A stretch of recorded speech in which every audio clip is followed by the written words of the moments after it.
नमस्कार। मैं doctor Ghanshyam Bairwa, associate professor Sanskrit, doctor Bhimrao Ambedkar government college Sriganganagar, Rajasthan. इस व्याख्यान में मैं आपको बता रहा हूँ कि केशव मिश्र द्वारा विरचित तर्क भाषा में कारण प्रसंग में मैं आपको इससे पूर्व समवायी कारण की व्याख्या करवा चुका हूँ।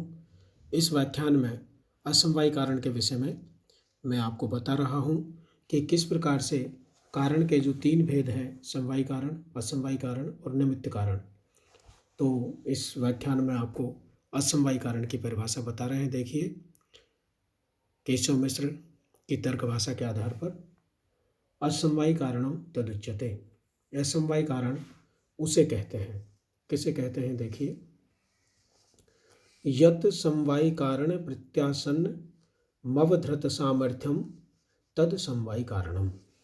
ये बहुत ही महत्वपूर्ण है कि यत अर्थात जो समवायी कारण में, यत समवायी कारण प्रत्यासन जो समवायी कारण में रहता हो, और यत समवायी कारण प्रत्यासन्नम जो समवायी कारण में रहता हो, और अवधृत सामर्थ्यम और सामर्थ्य भी अर्थात कारण का सामर्थ्य भी धारण करता हो, तद असमवायी कारणम, वही असमवायी कारण होता है। अब यहाँ पर ये कहा है अवधृत सामर्थ्यम, तो जो सामर्थ्य को भी धारण करता हो। तो कौन से सामर्थ्य को? कारणत्व के सामर्थ्य को। तो कारणत्व क्या है? कारण की परिभाषा पूर्व के व्याख्यान में आपको भली भांति समझा दी थी, जिसका हिंदी अर्थ इस प्रकार है कि जिसकी सत्ता कार्य से पूर्व होना निश्चित हो और जो कार्य के प्रति अनन्यथा सिद्ध हो। ये दो विशेषताएं जिस कारण में होगी, वही कारण अपने कार्य का कारण होगा। तो ये विशेषता तो रहेगी ही रहेगी जो कि कारण में होती है, वो असमवायी कारण में भी होगी। लेकिन असमवायी कारण वो होता है जो कि समवायी कारण में, सीधे सीधे यूँ कहें कि जो कि समवायी कारण में समवाय संबंध से रहता हो। यत समवायी कारण प्रत्यासन्नम जो समवायी कारण में समवाय संबंध से रहता हो, अर्थात प्रत्यासन्न हो, और कार्य को उत्पन्न करने की जिसमें क्षमता हो, अर्थात जिसमें कारणत्व का या कारण का सामर्थ्य भी हो। अब इसका उदाहरण दिया है, देखिए, यथा तंतु संयोग है पटस्य असमवायी कारणम, जैसे तंतुओं का संयोग पट का असमवायी कारण है। यहाँ पर भ्रमित होने की आवश्यकता नहीं है। पहले कहा गया था कि तंतु पट के समवायी कारण है, तंतु पट के समवायी कारण है। तो तंतुओं में जो समवाय संबंध से रहता हो वो तंतुओं का संयोग है, और वो तंतुओं का संयोग पुनः उस पट के प्रति असमवायी कारण होगा। यह प्रश्न कई प्रतियोगी परीक्षाओं में पूछा जाता है कि पट का असमवायी कारण क्या है। तो पट का असमवायी कारण होगा तंतु संयोग। पट का समवायी कारण तो होता है तंतु जिससे कि उसका समवाय संबंध है, और जिसके समवाय संबंध, जिसका जो समवायी कारण है उससे जो समवाय संबंध रखेगा, अर्थात तंतु पट का समवायी कारण है, और उस तंतु से जो संवेद होकर के उसके साथ रहता है वो तंतु का संयोग है, और वह तंतु का जो संयोग है वो तंतु जिसका समवायी कारण था उसके प्रति असमवायी कारण, अर्थात पट का असमवायी कारण कहलाएगा। तंतु योगस्य गुणस्य, और उदाहरण देकर के स्पष्ट किया, देखिए, तंतु योगस्य गुणस्य पट समवायी कारणेषु तंतुषु गुणीषु समवेतत्वेन समवायी कारणे प्रत्यासन्नत्वात् अनन्यथा सिद्ध नियम पूर्व भावित्वेन पटम प्रति कारणत्वाच्च। ये इसकी और आगे वृत्ति है। देखिए, इसका अर्थ देखिए, तंतु संयोग जो गुण है, तंतु संयोगस्य गुणस्य, तंतु संयोग रूपी गुण का, गुणस्य में षष्ठी व्यक्ति है, तो तंतु संयोग रूपी गुण, कहने का तात्पर्य है कि जब तंतु संयोग गुण है तो पट के समवायी कारण तंतुओं में, अर्थात गुणियों में तंतु संयोग जब गुण है तो गुणी किसका है? तंतु का।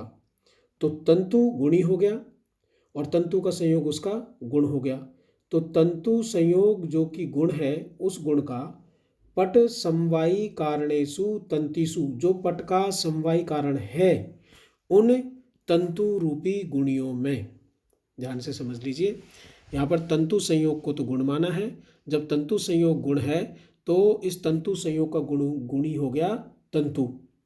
तो अब ध्यान से इसको ऐसे समझेंगे कि तंतु संयोगस्य गुणस्य, अर्थात तंतु संयोग रूपी गुणों का तंतुषु गुणीषु, तंतु रूपी गुणी में, पट समवायी कारणेषु, तंतु रूपी गुणी में, जो कि पट का समवायी कारण है, तंतु जो कि पट का समवायी कारण है, उन गुणियों में वह तंतु संयोग समवाय संबंध से रहता है। तो समवायी कारण से प्रत्यासन्नत्वात्, प्रत्यासन्न होने के कारण, और अनन्यथा सिद्ध नियम पूर्व भावित्वेन पटम, और वो पट से पहले भी रहता है और उसका होना अत्यंत निश्चित भी है और पट के प्रति कारण भी है। क्या है पट के प्रति कारण? तंतु का संयोग। तंतु का संयोग पट से पूर्व, पट की उत्पत्ति से पूर्व उसकी सत्ता भी निश्चित है, क्योंकि यदि तंतुओं में संयोग नहीं होगा, तंतु परस्पर जुड़ेंगे नहीं, तो वहाँ पर पट का निर्माण नहीं होगा। तो पट निर्माण के प्रति तंतु का संयोग एक कारण भी है और अनन्यथा सिद्ध भी है। इस कारण से, और वो गुण है तंतु संयोग, और वो तंतु संयोग जो गुण है वो तंतु रूपी गुणियों में समवाय संबंध से रहता है, इसलिए पट के प्रति वो असमवायी कारण हुआ। और एक और पट के प्रति असमवायी कारण का, एक और असमवायी कारण का उदाहरण है, एवं तंतु रूपम पट रूपस्य असमवायी कारणम। इसी प्रकार से तंतु रूप भी पट रूप का असमवायी कारण होगा। पहला उदाहरण तो ये बताया कि पट का असमवायी कारण क्या है, तो पुनः मैं आपको बता देता हूँ, पट का असमवायी कारण तंतु संयोग है। एक दूसरा उदाहरण और दिया कि तंतु रूप जो है वो पट रूप का असमवायी कारण है। यदि पट रूप का असमवायी कारण मानेंगे तो तंतु रूप पट रूप का असमवायी कारण होगा, क्योंकि पट रूप वही बनेगा जो कि तंतुओं का रूप था, और तंतु रूप जो है वो अपने तंतु में, तंतु रूप तो गुण है और तंतु उसके गुणी है, तो तंतु रूप गुण अपने तंतु नामक गुणियों में समवाय संबंध से रहता है, और तंतु जो है वो समवेत होकर के पट का निर्माण करते हैं, तो पट के प्रति समवायी कारण है। तो जो किसी कार्य के समवायी कारण में समवाय संबंध से रहता हो वो उस कार्य का असमवायी कारण होता है। अब देखिए इसमें प्रश्न पूछा गया है, ननु पट रूपस्य पटः समवायी कारणम। यदि पट रूप का